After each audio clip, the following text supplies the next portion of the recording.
কথা শুই না মারে গালি দিস।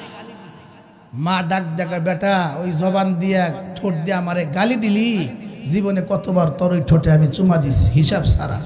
অমনি মারে বাম হাত দিয়ে থাপ্পড় দিস, থাপ্পড় দিলি আমারে, অমনে ডাইন হাত দিয়ে ঘুষি দিস, পা দিয়ে লাথি দিস। আপনারা মনে মনে ভাবতে পারেন সন্তান আবার মায়ের গায়ে হাত উঠায়। আহারে, এই 3 দিন আগেরও খবর, সন্তান হয়া নিজের মারে গলা কেটে হত্যা করছে। বাবার কাছে যুবক ছেলে 4 লক্ষ টাকার মোটর সাইকেল চাইছে, দিতে পারে নাই, ঘরের মধ্যে আটকায়া পেট্রোল কেরোসিন দিয়ে আগুন ধরাইয়া দিছে। বাবা হয়েছো, মোটর সাইকেল দিতে পারবা না, আব্বা হয়েছো কেন, দিতেই হবে, পারে নাই, বাবারে পুইরা ঘরের মধ্যে আটকায় মেরে ফেলাইছে। এমন সন্তানও, কুলাঙ্গার সন্তানও এই বাংলার জমিনে কথা কর না আছে না নাই? বিবিরে গিয়া কয় খুশি হও নাই? হয় এই বাড়িতে তুমি, তোমার মা থাকবে, না হয় আমি থাকবো, তোমার মা থাকলে আমার শান্তি নাই। রাত যখন গভীর, সন্তান তার মাথার উপরে শয়তান সোয়ার হয়েছে, বস্তা একটা নিয়ে মারে আঞ্জা দিয়ে ধইরা বস্তায় ঢুকাইছে, বস্তার মুখটা বান্ধা গভীর রাত্রে হেসরাইতে হেসরাইতে গোসাই বাড়ি একেবারে এলাকার শেষ প্রান্তে কবরস্থান পর্যন্ত নিয়ে গেছে। মার বস্তাটা রাইখা যখন কবর খনন করতেছে, মা বস্তার ভিতর থেকে সব বুঝতেছে, আমার সন্তান আমারে কিছুক্ষণের মধ্যে জীবিত কবর দিয়ে চলে যাব। মা কিছুই কয় না। যেই মাত্র গর্ত খনন করা হয়ে গেছে, মার বস্তাটা সন্তান যখন কবরে নামায়া দিস, এমন সময় 5 মিনিটের মধ্যে কবরের মাটি ভরাট করে সন্তান চলে যাবে। মা এমন সময় বস্তার ভিতর থেকে শুনতে পায়, গভীর রাত, চতুর্দিকে প্রচন্ড কুয়াশা, বৃষ্টির মতো কুয়াশা পড়তেছে, রাত 2টা 2:30 বেজে গিয়েছে। মা তখন বস্তার ভিতর থেকে শুনতে পায় কবরস্থানের চতুর্দিকে শিয়ালের ডাক শোনা যায়। জোরে কন্যা কিসের ডাক?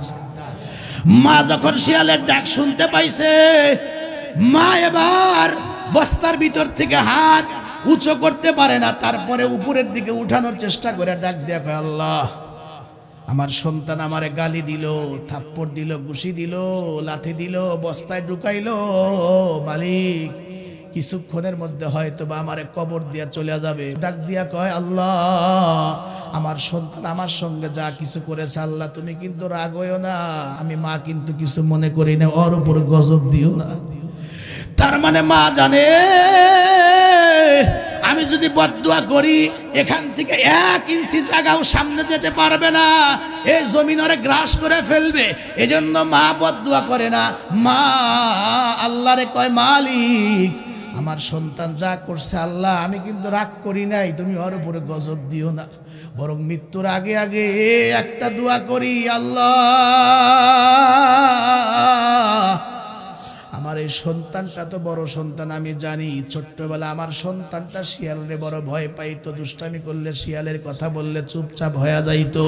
মালিক আমারে যখন কবর দিয়ে আসছো, 10 মিনিট পরে আমার সন্তানটা বাড়ির দিকে রওনা দিবে, কবরস্থানের চতুর্দিকে যেভাবে শত শত শিয়াল ডাকতেছে, আমার ভয় হয় না জানি আমার সন্তানটার উপর আবার আক্রমণ করে কিনা।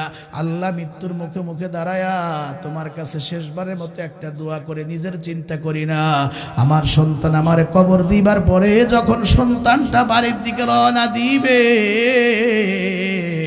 আমি মার দোয়া ফিরায়া দিও না, আমার সন্তানটাকে এই শিয়ালগুলির আক্রমণ থেকে বাঁচায়া নিরাপদে একটু আমার সন্তানটাকে বাড়ি পর্যন্ত পৌঁছায়া দিও। আল্লাহু আকবার। এবার এই মায়ের এই আওয়াজটা ওর কান দিয়া ঢুকিয়া যেই মাত্র দিলের ভিতরে ধাক্কা লাগাইছে, একটা লাফ দিয়া কবরের মধ্যে নাইমা গিয়া, সর্বনাশ আমি কি করতেছিলাম। মার মুখের বস্তাটা যেই মাত্র খুলে মার কল্লাটা বের করে তাকায় দেখে, মার ঠোঁট দুটা থরথর করে কাঁপতেছে, গালের গোস্ত লড়তেছে, আর মার 2টা চোখ থেকে যে এত পানি ঝরেছে,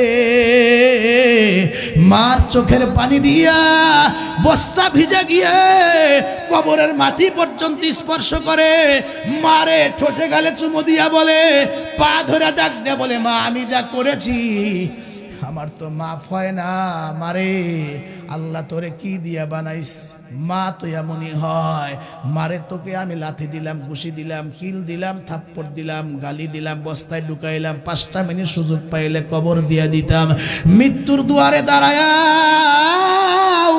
যে মা নিজের চিন্তা করে না, নিজে বদদুয়া করে না, বরং মৃত্যুর দুয়ারে দাঁড়ায়াও যে মা সন্তানের টেনশন করে আল্লাহর কাছে দোয়া করে, মারে বুঝতে পেরেছি মা তোর মতো আপন এই দুনিয়াতে আর কেউ নাই।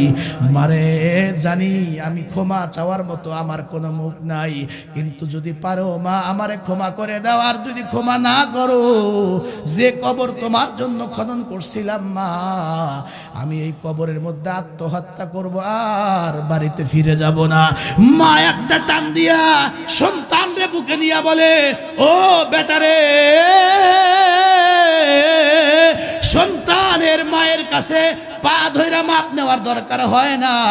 সন্তান যখন নিজের ভুলটা বুঝতে পারে, একবার মা বলে ডাক দেয়, আব্বা বলে ডাক দেয়, ও মা বাবা সন্তানকে মাফ না করে আর থাকতে পারে না।